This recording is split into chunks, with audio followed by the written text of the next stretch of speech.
So come up with what you want your brand to be, and then that's what we are. And that's what you talk to your staff about. If you start with branding and you just opened your clinic, you're not gonna go to the moon with branding. It takes time to build the brand. You wanna be the logical choice for everyone in your town, and it starts right off the bat.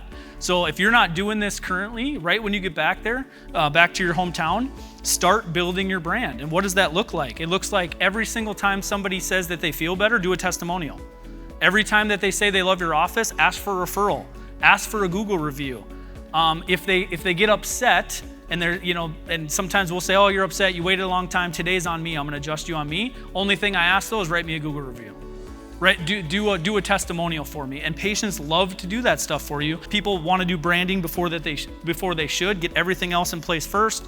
Treat a brand as just posting on social media. That is not branding. Branding is what your company stands for. It's not just posting on social media.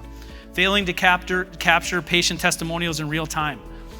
Some of us are so busy that a patient wants to give you an amazing testimonial that could bring you 5 or 10 new patients if you just put it on your website, but you don't get it in real time, and then time goes by and that patient kind of loses energy, or they were super excited that day and they're not really excited next time, and maybe my hair's not good that day, so maybe can we do it next time? And then all of a sudden it's 2 months later and it's not powerful.